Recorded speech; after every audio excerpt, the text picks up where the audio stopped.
Nursa YouTube page. So don't worry if you miss anything, it will be recorded. Please keep your microphones off unless we're engaging with the presenters or if there's any feedback wanted. And please feel free to keep your screens on as well and put any questions or any comments in the chat that you have. Without further ado, I'll introduce you guys to Jason Velas. I'm sorry, your last name. Jason Blastaris and Liz Feldman, both from Iowa State. Jason is the associate director and Liz is the student development coordinator. Yes, thank you. Thank you for the introduction. So like Logan said, thanks Logan, Jasmine. I'm the associate director here for student success and programs. So kind of a cool role where I get to oversee our various program areas, but then focus heavily on student development and student success. And Liz. Yeah, so my name is Liz Feldman. I am the student development coordinator here. So I pretty much oversee our student employment experience, everything from hiring to training and onboarding, career readiness, like you'll hear today, all the way through the end of our students' employment, thinking of exit interviews and things like that. So really looking at all of our student employees and the experience that they're having in our department. So we're going to try to do a few things in this presentation today. It's kind of a high-level overview of what we call our ISU Career Ready program, which exists across our Division of Student Affairs, but has been more implemented locally here within Recreation Services. So we're going to try to tell that view from the implementation of the program itself, but then get really kind of ground level and talk about how it applies to you who might be in a student employment position, and how you can utilize some of these career readiness competencies in what you'd like to do in your development as well. So with that, we'd also like to check in the chat. I can't actually see it. Liz, can you see the chat? Yeah, I can. I think it's just how my screen set up. But if you'd like to enter into the chat, this is kind of like a choose your own adventure, which is like our slogan at Iowa State, as far as like how we might manipulate some of the content, to be honest, depending on the audience we have. So if you're a professional, if you're a student, like basically what's your designation? If you could throw that in the chat, that'll help us kind of understand the makeup of our audience real quick, which will actually kind of change a little bit of how we do this presentation, which will be exciting. Oh, I think I can see the chat, perfect. Adrian, welcome. Okay, some students, professionals, grad students. So very cool. So I think there'll be a lot of great content for students. Obviously, this is student lead on, so we want to have a lot of great content for the students. But if you're a graduate student, if you're a professional staff looking to implement some of these programs, there's also going to be a lot of good content here for you as well.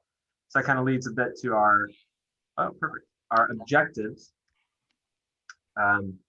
which at a high level, we're going to talk about the link between the student employment experience and really the broader context of this idea of what career readiness is, and as looking at it through future employers' lenses of how they view career readiness, and looking through the students' lens of how you would define career readiness. And then learn about what we did at ISU was with this big long process to create these really digestible 8 career readiness competencies. And so that's the terminology we use. Soft skills, transferable skills are also some of the terms that get applied to what we've branded as ISU career readiness competencies. And then here's that kind of that double lens we're talking about, but as a professional, learn how to implement potentially a career readiness type of programming. And then as a student, reflect and connect the experiences you've had as a student employee or graduate assistant, or whatever it may be, to those transferable skills. Okay, get out your phones. So if you're familiar with Menti, or like one of those, what would you call them, like the phone polls? I'm using great terminology here on it.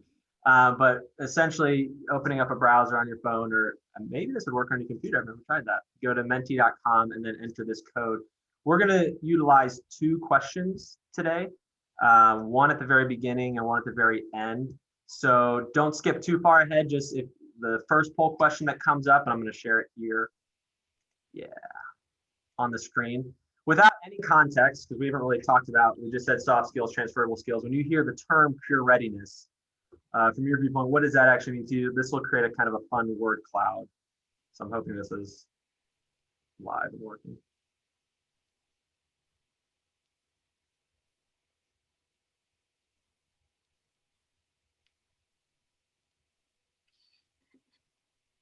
Cool.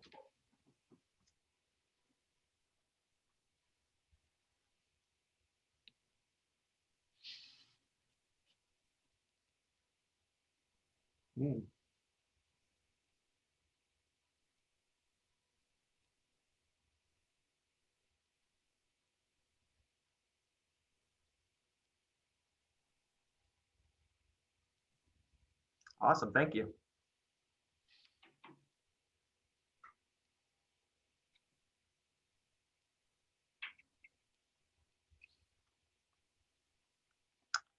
I like it. Knowing what career goals you have and making steps towards them, confidence, motivation, employer wants. So yeah, kind of channeling what a potential employer is looking for.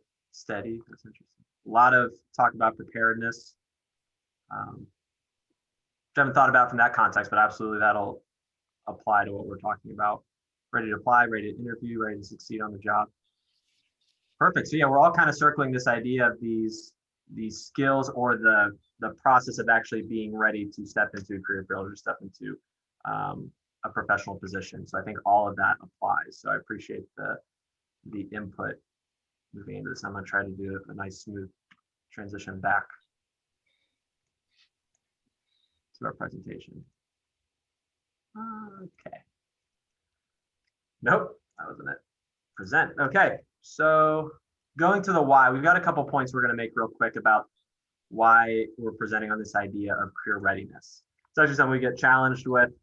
I've been challenged before by people saying why as a campus rec or student employment should we be focused on this other thing after the fact of campus employment considered career readiness. We believe there's some pretty important factors to that. We're going to share some data to kind of tell that story, to kind of give context to why career readiness. I think as students, you all will understand why having these skills and understanding how to articulate these skills are important.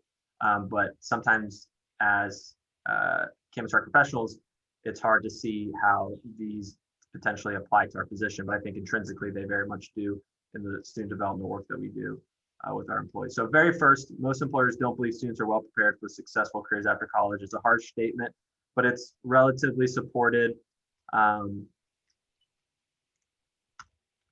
in some data to be presented here. Lumina Foundation is one that does a lot of data collection on this. They did surveys and found out that 11% of business leaders in general believe that college prepares students for workplace success. So not necessarily in the academic or technical disciplines of what you're learning in school, but for actual success in the workplace. And we'll get into those skills that the employers consider to be important. Very low sense of confidence from business leaders. And then 73% of employers feel that it is very or somewhat difficult to find qualified applicants whom the organization values. So ouch, a little harsh on some of this.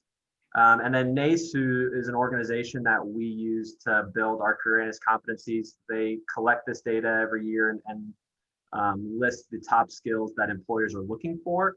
And so this language will look very familiar because it's pretty much the exact same language we use for our career readiness competencies. So a bit of a preview there. But the top four, and these usually all stay the top four and kind of change position here and there, but it's relatively these four: critical thinking, professionalism, teamwork, and communication. So this is a little bit of a preview of what we mean by career readiness skills, are these kind of general terms that get attached to the things that employers are looking for. And yeah, so to kind of follow up with that, another reason is that students don't often have the language to talk about what they've learned and how it applies beyond college. So it's not always that students don't have the skills or the competencies that we're talking about, but they might not know how to verbalize that in an interview, on their resume, or things like that to their future employers. Some of the data here. So only 1 in 3 college students actually say that their school is excellent or very good at connecting education to careers. So when you think about what you learn in the classroom and then all your extracurriculars, really learning in your college experience how that relates to your future career, students aren't necessarily getting that. And then on the graph on the right, it shows students who think that education is worth the cost of college today, but the students students who do rank that it is worth the cost on that higher end do feel that the education is connected to their career. So this gives us information to know that talking about career readiness is really important if we want students to stay in college and coming to our programs. And so we saw the employer perspective, the student perspective. This is really kind of the division or department perspective of here at ISU, we started the Career Readiness program with ISU Career Ready and are collecting data and are attaching these things to the various to the different components of your student employee work experience. So that allows us as a department, as a division, to tell the story of how we as one of the larger campus employment entities contribute to student success. And so a different way we visualize it here, and as a department, this kind of attaches, and as a division, this kind of attaches us to academics, is we like to think about our 8 career readiness competencies to be that this is what we call the T model for student development. So we hope that our students have broad skills across all 8 of these, or broad development across all 8 of these competencies, but they also are connected to what you do in the classroom by having a deep kind of ingrained knowledge of whatever academic discipline or major you choose to pursue. And so real quick, I'm going to go through how we created the program. This one's a little bit more of just a background for those who are interested in putting together a program like this. So this started in the spring of 19. I was tasked with leading a committee across student affairs to initially just create learning outcomes around student employees. I'm going to kind of breeze through some of this, but create learning outcomes around career readiness for our student employees. We kind of backed up and looked at things like NACE and said, we really need some transferable terms or these 8 skills to have as a starting point, and to be able to give those to our student employees and to measure those. They went through some other phases, which we'll highlight. This just shows the initial committee that came together as a great group from all across student affairs. We were one of the top employers, along with dining, who kind of blows everybody away as far as total number of student employees. But it's a great representative group. We took about a year to put all the competencies together. Then we created a toolkit, which we'll talk about, and evaluation, and we're aiming for next year having most of student affairs adopting this structure. So this is where we'll get into some of the meat of the presentation as far as the competencies themselves. We want to spend a lot of time talking about the actual competencies that we developed, and also highlight, we have a lot of data from our students who have taken our career readiness evaluation. So we're going to talk about some of the definitions that were created. But we're also going to highlight some of the open-ended comments that were made about how the work that's being done, or that you do within your positions, highlights or complements these competencies. So that's one thing I always like to highlight is we've got, we're looking at programs in place for developing leader. We have programs in place for developing leadership and communication, all these different things. But what we really find is that you students gain these skills from just doing the job, right? So that's one thing we want to highlight is we create all these programs, but you being a referee or working as a lifeguard, working as a group fitness instructor is where you're really developing and utilizing these skills. Us giving these 8 terms doesn't necessarily mean that those skills aren't there. We're just trying to better distill and give you the language to connect those skills to what you're already doing, because that's where it really connects with the employers. So these are the 8. These look very similar to NACE's if you've ever seen NACE's career readiness competencies. There's some very slight variation in wording, but we're going to go through each one of them. Yeah, so to start off, collaboration and teamwork. So for those of you who might not be familiar, we define this as engaging in intentional interactions with people from different backgrounds, working to achieve shared goals, also being able to work productively in a team, and identify and manage group dynamics. So we've got some quotes to kind of articulate this. And this part is interesting too, because like we talked about, students are having trouble finding how to articulate using the skills. So you'll see here, we've kind of highlighted some keywords to show how they're doing that. But here a student said, they become more aware of the skills in the real world through being a group fitness instructor and learning about the skills hands-on. They must be a team player and talk to fellow instructors to make sure things run smoothly and be on the same page. And when things don't go according to plan, they have to solve problems in a quick manner so that the participants are still able to have a great class. Second one's communication. So we have articulating thoughts and concepts clearly. We wanted to highlight both written and oral forms, talk about developing relationships, professional relationships through effective communication. We wanted to highlight listening skills along with proficient speaking skills.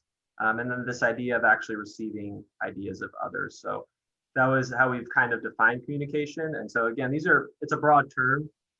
We've assigned some behaviors to it within the description. So to look here at how it plays out in some of the responses we've gotten, this one's a great one. Having to work with people every day naturally has given me practice with interpersonal skills. Very comfortable thinking problems through and very open to having discussions with my coworkers when I'm stuck. It's a great line. This one flows from an OA and ORP, so that would be our office assistant in our outdoor recreation program. So any amount of time in a professional environment will aid in becoming more professional. As an OA with ORP, my communication skills have improved out of necessity, and my coworkers and younger staff look to people in my position to send professional emails and talk to our patrons in a professional manner. So I really like that they highlight those two communication pathways in this response. Next is professionalism. So we define this as showing personal accountability and effective work habits, understanding the impact of nonverbal communication on professional work image, demonstrating integrity and ethical behavior, and acting responsibly and learning from your mistakes. So here a student said, working in rec services, you come in contact with so many people. It's important to be a reflection of the business you're working for. I try to make a good impression on everyone I meet, which is a great skill to carry on with me for the rest of my life. Next, I have intercultural perspectives, so understanding personal identities, valuing and respecting others with divergent viewpoints, demonstrating openness and inclusiveness and respectful behavior, and appreciating others' differences. So here we have some really great quotes around someone who believes they're very aware and respectful of diversity thing groups are involved with, and believes that that brings new perspectives and ideas to the table and should be valued. Somebody talking about how they work with a wide variety of people from different backgrounds through their work with recreation services, and have been exposed to different cultures and backgrounds, and then how that has led to a further understanding of the importance of respecting others for who they are. Leadership, so identifying the strengths of yourself and of others to achieve common goals, using interpersonal skills to coach and develop others, managing emotions and acknowledging those of others, and organizing, aligning, and prioritizing team tasks to create positive change. That's how we define leadership. And two really cool quotes here. So being a yoga instructor, it takes a leadership to be able to stand in front of a group and guide them through a flow. It takes responsibility and confidence, which are two skills I want to continue to improve on.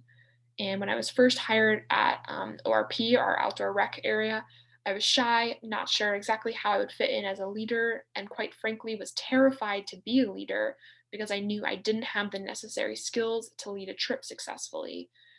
Through the semesters, though, I witnessed my confidence grow with each interaction I had in the program, and also grow through the stories of others in the program. I have a leaf blower right outside my window. Can you hear that? Yeah. It's just getting closer and closer, so there's like nothing I can do. I apologize. That's funny. Okay, so learning and application. This is one we created. This was new outside of the career readiness competencies from NACE. But this is around, we were trying to, again, connect to the work that's being done in a classroom. So you go to class, you learn things, you bring it back to the job, and you just learn functional things about your job, the how-to of your job. There's so many how-tos within your job that we wanted to have a competency around that and what that means. We have some cool quotes around it, but this general idea of acquiring knowledge and experience and skills, again, applying that classroom and job-based learning in novel and innovative ways, and to synthesize and transfer learning across various contexts and environments. So this one's cool. It talks about on-the-job training, functional training, which is a necessity, obviously, and is of such high importance within our jobs, and how they are able to improve their application skills by applying my learning to my actual workday and tasks. So a lot of these, I love going through these. We have hundreds of pages of quotes. Sometimes they come out so textbook, like I wish I could write so that they're perfect and how they're written, in my opinion, to go back to the competencies. which is really cool. And then I love this one from an IM official who talks about learning a playbook or learning the rule book, and how the learning had to be quick in order to be ready for that actual gameplay. So that's a cool one. Then we've got critical thinking and problem solving. So we kind of define this as thinking through ideas, images, or expertise in new or original ways, and designing, evaluating, and implementing strategies to answer questions, make decisions, or achieve a shared goal. So here we've got some students who said, sounds like an intramural official in a tight situation, like missing a call, you have to think on your feet. Intramurals has helped me think quickly on my feet. So they're really getting that experience on the job. And when presented with a problem during work, I have developed the ability to collaborate with my coworkers while using problem-solving skills to come up with a solution. So 2 great stories here. I want to interject some of these. I love when these actually play out in real life with our students, right? So if you're from Iowa, you're in the area, and I'm not, but I've been here for a couple of years, there's a lot of flooding that happens. So a few years ago, we were preparing for a flood and putting up some flood walls, and it required like some last minute student work from across all areas of all students getting together. And it's really hard to describe the process, but there's these like rubber things that have to go into this metal wall, and it takes like 10 people at a time.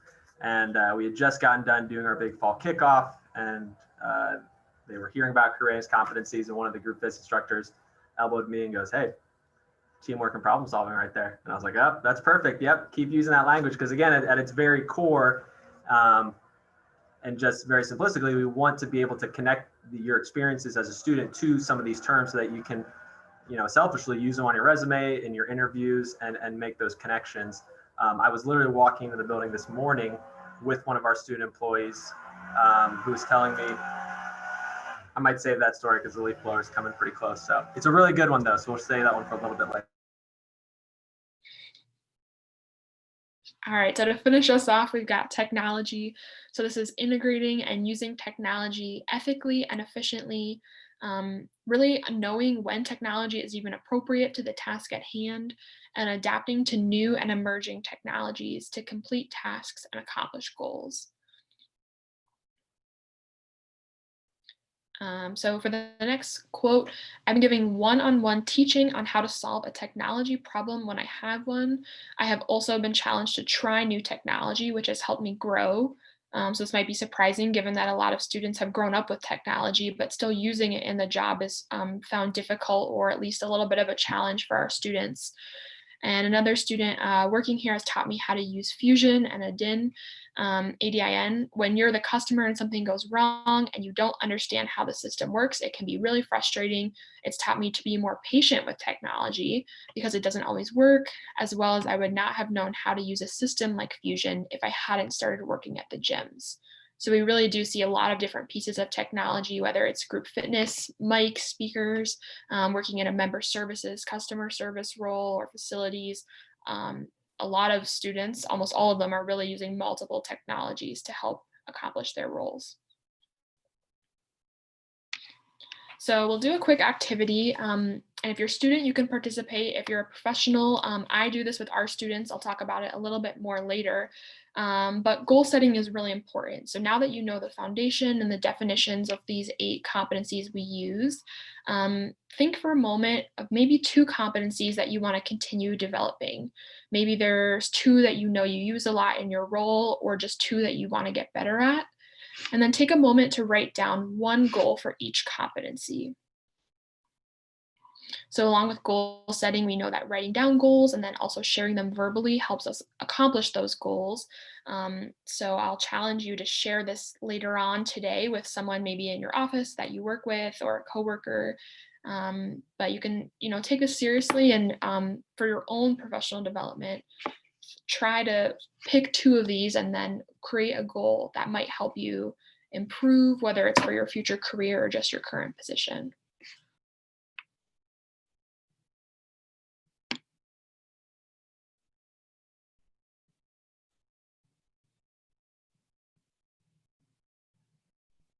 I do see some writing, so maybe in like 30 seconds or a minute, if anyone is writing down and wants to share 1 or 2 of them in the chat, it would be cool to see in this group here.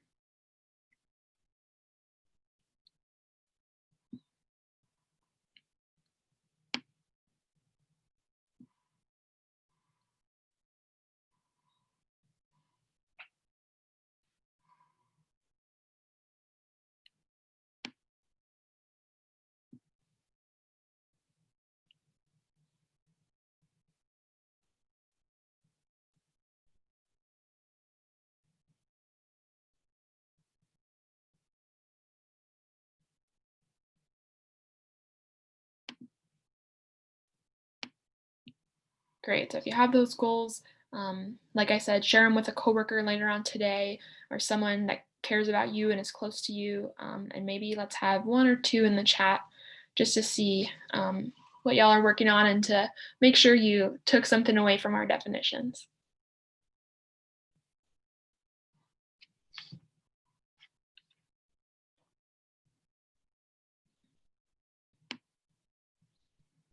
Communication and leadership, definitely.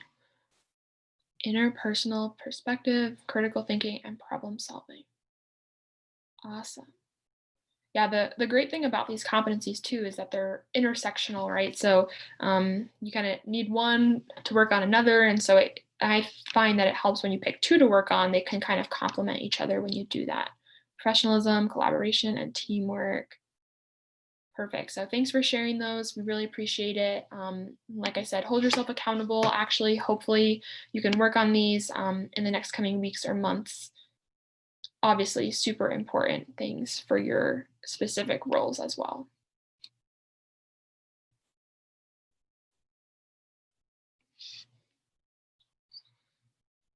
So again, kind of switching lanes a little bit, we're going to go back to some of this timeline and talk about some of the things that were developed through that committee and through the ISU Career Ready program. So one thing we did, which I'm going to breeze through, but we actually have it available. And towards the end, I can put a link on the website to where we have it. We created a kind of a general toolkit of different helpful student employment guides, something we don't really have much around on campus, but all with the ISU Career Ready branding and ISU Career Ready language and framework, which has been really helpful. So I'm just going to highlight quickly. So I apologize if I breeze through some of this, but like I said, I will put the link where you can actually download the full toolkit that's available. We actually have a toolkit that's branded for campus recreation on our student affairs assessment website, and one that's just branded with the general ISU Career Ready.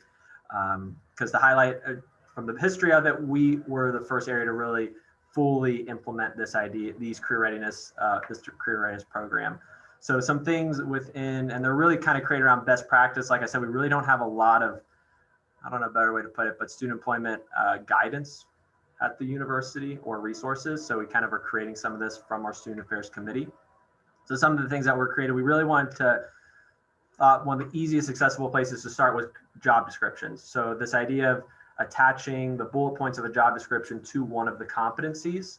So we show a couple different formats of how to do that, so that when students or when you're applying for a position, you're seeing I have these 5 responsibilities. They relate to, not that they don't relate to more, but we pick one of those competencies to attach it to. So you're starting to make those connections right away.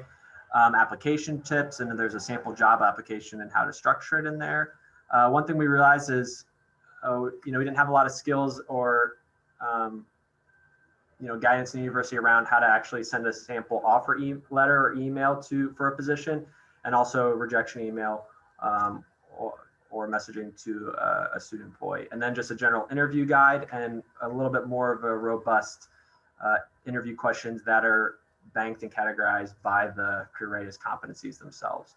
So we'll actually show how we have one of our campus rec or rec services positions structured underneath these career readiness competencies. This is another way. This was actually our in our student services side of things. This is our student activities office. This is how some of their job descriptions were structured, where they actually led with the competency and then followed with the responsibility of the position, where we kind of flipped it, which again, that's why it's kind of, it's not this legalistic toolkit of you need to do all these things this way. It provides a lot more flexibility. Posting. So we put some application tips in place. As just some sampling of looking at the very specifics of how you're actually posting for your jobs. Is there more intentionality around, or is there intentionality around it?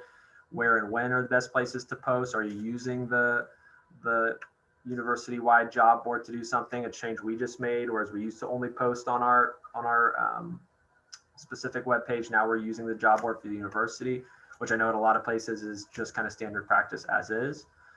We have the application sample in place for those. So we were kind of building this from the viewpoint, if you don't have anything, here's some things you can use. Sample emails, interview guide. So this is really the logistics around the interview, and then the specific questions. So taking the competencies and creating questions around them for when you're actually conducting interviews. Like I said, a lot of things we realized we just didn't have from a division or university perspective when it related to best practices around hiring and student employment.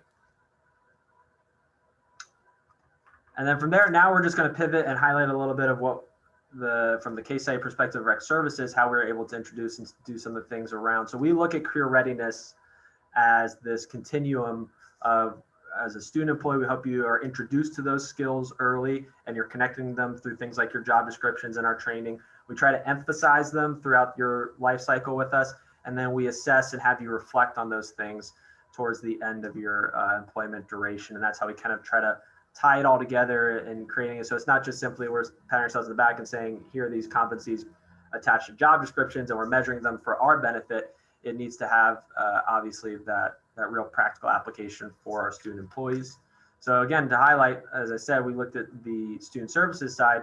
Now they're the student activities job description. This would be one of our job descriptions with a facility attendant with 3 pretty specific things that they do within their job position, but how they are tied to the competencies themselves.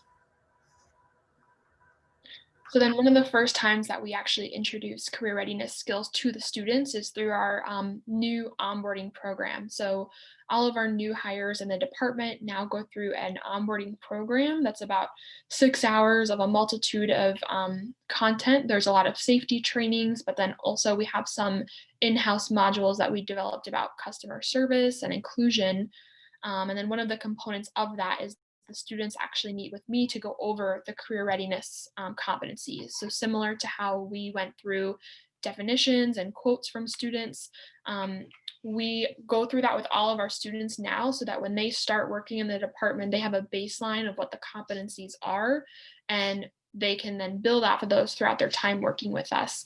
But then every time after that, that they might hear me or Jason or their supervisor referencing those terms, we know that they're familiar with them and that they'll kind of pay attention more because they'll hear that in their brain. And kind of like I said, when we did the goal setting activity, I do a version of that with all of our students who go through that program.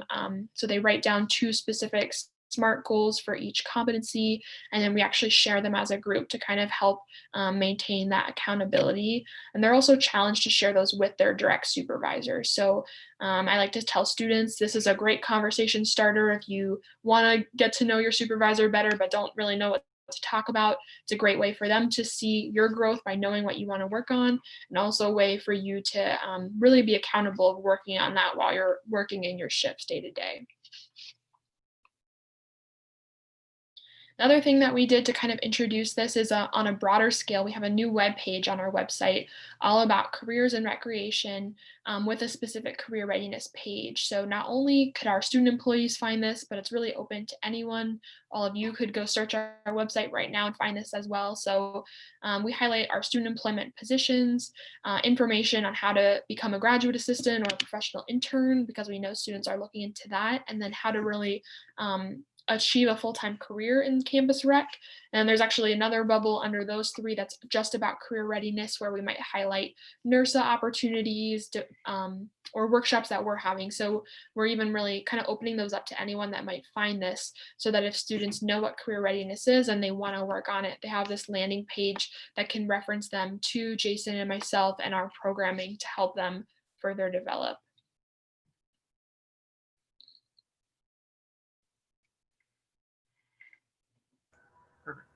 And then shout out to Iowa because we stole the profiles from your website because they're really cool how they're structured. So I think I actually just grabbed the link and sent it to Liz and said, hey, we should do this too. So shout out to all those. I like the profiles you have. So that's kind of the introduction piece. I would categorize what we would do in a traditional year, whatever, as the fall kickoff is also part of that introduction piece. But just in loose terms, we try to work with our supervisors to get them the career readiness language. I know I was talking with one of our facility coordinator who used the language for a student on a reference letter, which I thought was cool. We're starting to actually apply these. We have workshops that we're looking to do in the future that Liz will highlight more of. But our fall kickoff, something we really started doing early was to take that kickoff, like I said, in a traditional year when we had all of the students together. I think my favorite favorite structure we had was a few years ago when we created kind of a conference, a little bit of a NERSA conference style, where student employees actually picked ahead of time their top 3 competencies, and we had different sessions based on each of those competencies. And they weren't merely presentations, critical thinking, problem solving. We had like an escape room that we created out of a racquetball court, so you had to figure out how to get out of it. And then we did a little debrief. We had some team building, teamwork type activities, and then those mixed in with some of the lectures. But that was a really cool way for us to, whether you're a returning student or a new student, to be able to come to our fall kickoff and to start getting the exposure to those competencies and that language to, again, start building it into connecting it with your experiences with us. And I know, Liz, you want to highlight the check-in? Yeah, so this is a way that, through workshops you're doing or communicating with students, it doesn't have to be so centered on career readiness that it's a workshop on communication or a workshop on leadership or whatever it might be, but integrating that language and the topics into other things you want to talk about. So this was part of a workshop I did where we talked about communication, but also using empathy to improve communication for personal trainers. So I think it's a good example of how we can pair other concepts that we might want to talk about or skills that might fall under the competencies, instead of just thinking, okay, I want my students to be better at communication. We're just going to have a workshop called communication. We're just going to say communication 100 times, but you can really weave it into other concepts or skills that your students might want to work on and show how they're kind of all related together.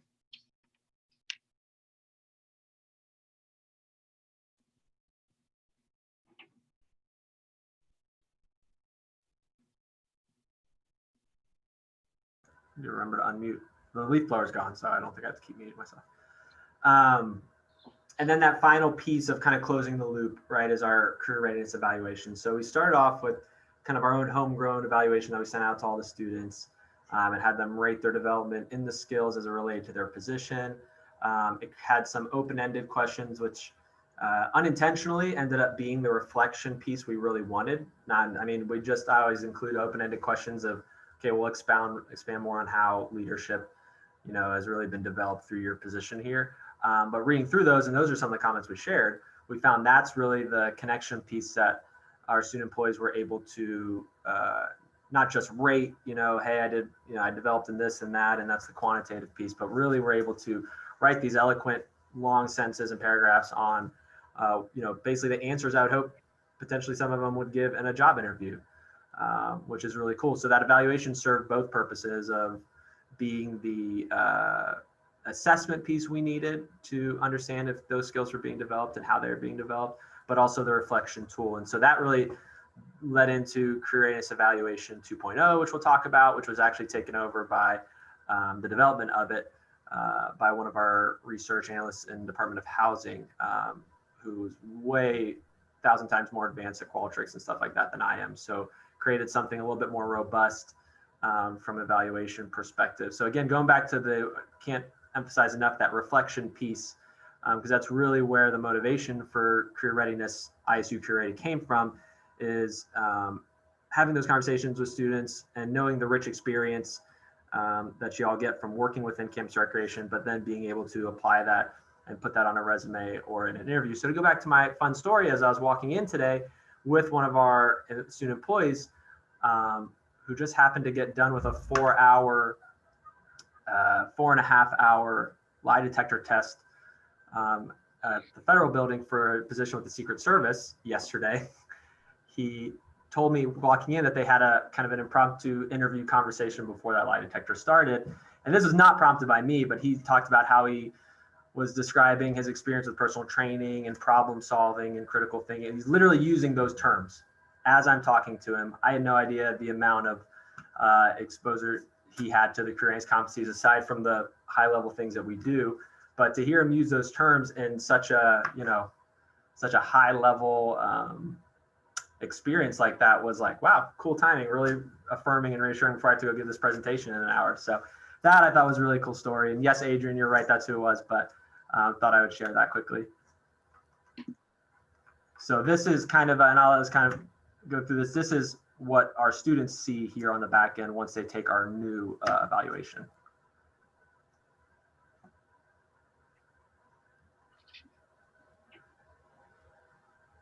Yeah, so sorry, All I right. was looking at the email, but when students do the evaluation, they get their results back, and it really goes through each of the career readiness competencies and kind of rates them on where they stood in relation to other students taking it and kind of the metrics that are proposed there.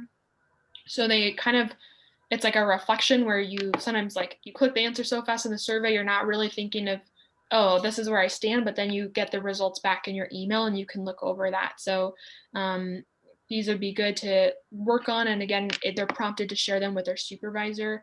And it also reiterates the definition of each of the competencies. So it kind of just gives the students a framework of where they're at and a place of where they can go if they really want.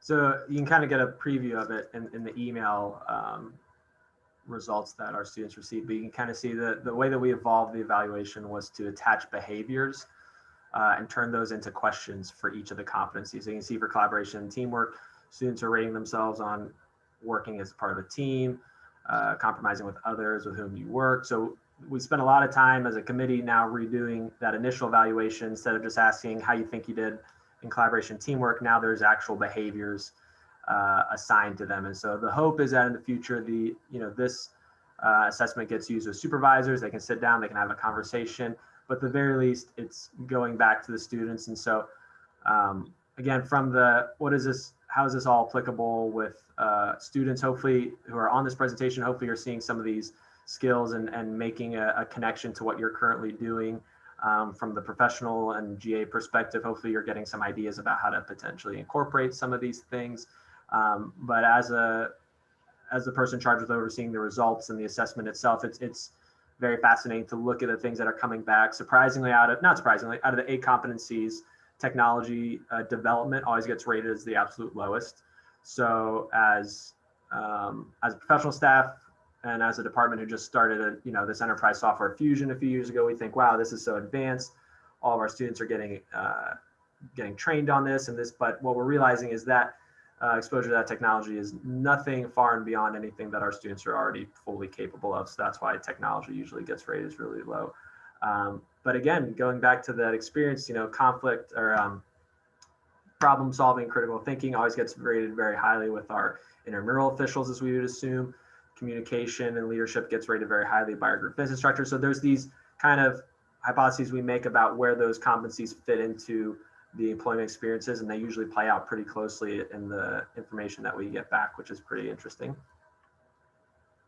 And then for those of you who might be thinking of implementing something like this, we wanted to kind of share like a curriculum framework. So when we think of career readiness, we know that some students never want to really engage in professional development experiences with campus recreation. They just don't see that where they look to get that type of opportunity. And some students are all in. So we really need to meet every student where they're at and offer different levels of opportunities for those who want it. So our goal is to have all of our students interact with career readiness pretty much at least once a semester. So we have our fall kickoff yearly, whether they're in onboarding or other various trainings throughout the year.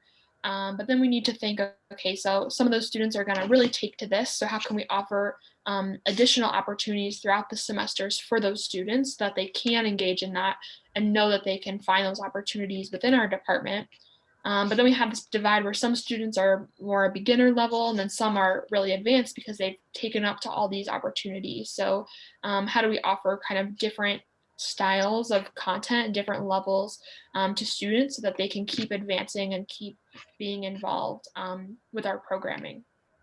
And also adding in a difference between teaching the actual competency and then teaching how to articulate and talk about the competencies is important throughout these various levels of training to make sure that students are not only learning the skills, but learning how to talk about having those skills. So those are some questions that I ask myself and try to think about when we're kind of planning our trainings related to these competencies. And then we've just got an example here. So we actually do a monthly workshop with our fitness students. And so you can see here kind of the topics aren't necessarily themed like I was kind of saying earlier as here's our leadership workshop, here's our communication workshop.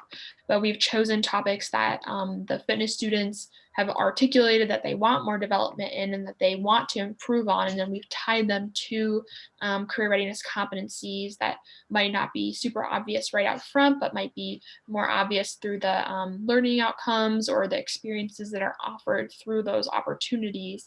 And then at the end, we have the students reflect or take a survey to kind of articulate how they've developed through that experience and become better in that certain competency area. All right, so we have another, like we mentioned, we've got another Menti poll. So I'll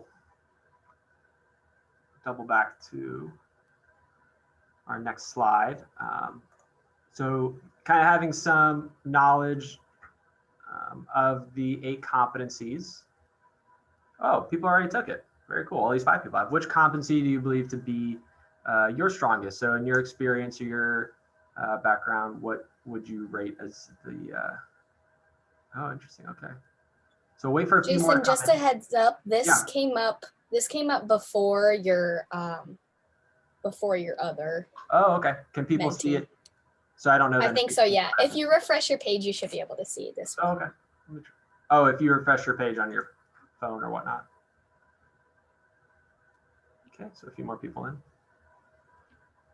Thanks.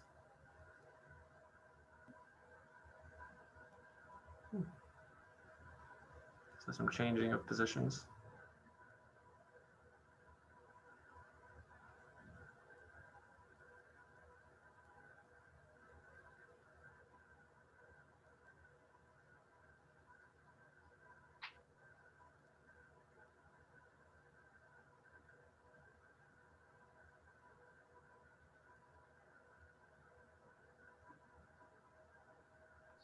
So with a sample size of 12, we had a few things shift. It's still shifting. Let's see there.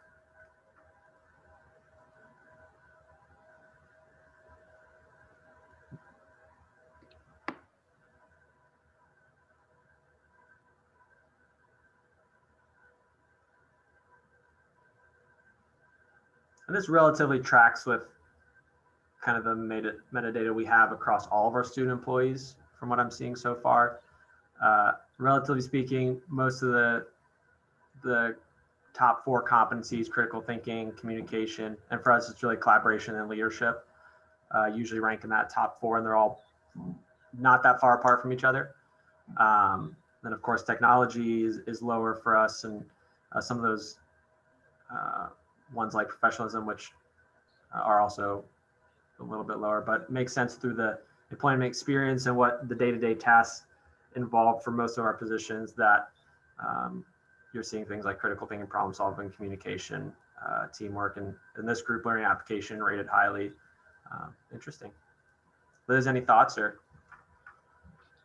Yeah, I think like you said, this matches pretty closely with ours. One thing that was really interesting this past fall kickoff is that since we knew our students felt low in intercultural perspectives, we had a training specifically for that. And then when we had students take this right after that, they all rated that like in their top 4. And so you see this huge difference between students feeling really confident in something after attending one 30-minute training versus the students who haven't. So I think students definitely pick up on when they hear these keywords and when they feel like a training is actually geared towards something that they know they want improvement in, which is why I think part of this is really cool of having the students or you all say, you know, this is my goal. I know I want to work on this. And then having a training specifically focused on that, you're probably much more likely to pay attention and feel like you're really taking something away from it versus saying, oh, we have a mandatory training in this semester. It's on intercultural perspectives. I'm going to sit there because I have to. So I think that reflection piece that we talked about is really important because students are not only more interested and more likely to show up and remember, but you can see, you know, tangibly in these types of surveys, but even like Jason said in their, you know, anecdotal reflections, how easy it is for a simple conversation or training or activity for someone to feel a lot stronger in one of these competencies. It doesn't take a whole year or a whole 4 years to get better at something. It just takes a little bit of focused work. which is kind of why we're sharing all of this in the first place, so that students are more in tune with these concepts and that other professionals can kind of take to some of these trainings back to their campus. And to Liz's earlier point about the overlap, what we see a lot in the responses back on the surveys is not the calling out of one skill over the other, but it's how they were using communication to work in a team and then to solve a problem. So they're calling out and highlighting 3 competencies for one example, and then talking about how that overlap occurs, which is really, really cool.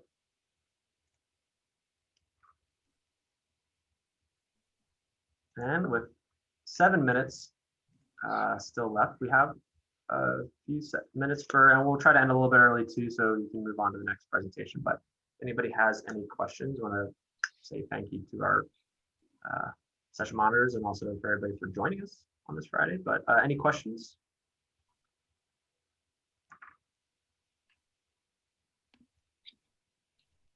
I have one. You all might have touched on it a little bit, but I was just curious as far as how do you keep your student staff motivated with these trainings during this time with like COVID and everything being virtual and whatnot? Yeah, I could speak a little bit to that. I think, lots of different ways, but number one, right now nothing is necessarily mandatory related to that. So it's opt-in, challenge by choice. And you have the students who really want to learn about this are the ones that's showing up. So they're definitely getting the most out of it. I think one thing that helps is I'm the one that offers a lot of these trainings, but I'm not their direct supervisor. So they're having a new person come in and speak about some of this. And also really asking the students what they want to learn. So whether it's in a survey in advance, or I always like to start my presentations, whether it's with Mentimeter or just asking, what do you want to walk away leaving with? And then make sure to talk about those things in the presentation. So really catering it to your students, because even though the concept might be something that you're able to kind of train on and things like that, you can tailor it to their job and what they want to learn so that they're feeling like they have bettered in that competency. Thank you. And to Becca's question about, I believe I'm reading this right, with the scores attached to each of the competencies are based on the weighted responses to anywhere from, so each of those competencies have, I believe, from 4 to 8 different behavior outcome questions that get mixed up in the survey when students take them, so they don't necessarily know what competencies they relate to. And so it's a weighted score of all of those. So if leadership has 6 behavioral questions attached to it, it's the weighted average of those 6.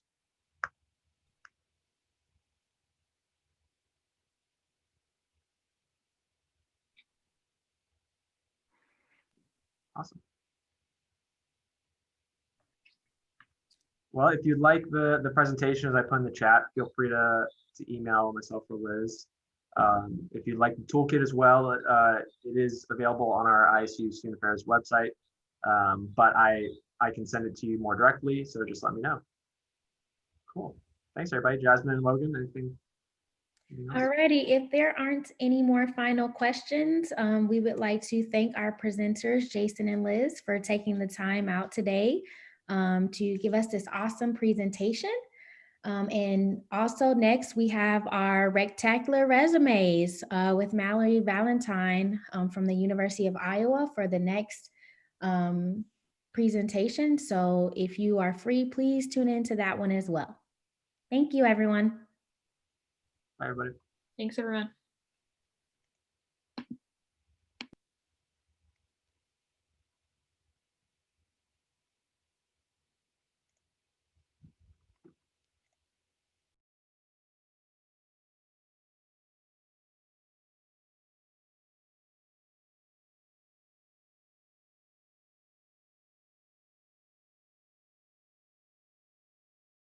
Okay, Jasmine, I'll let you go ahead and hop off to the next presentation if you want to go.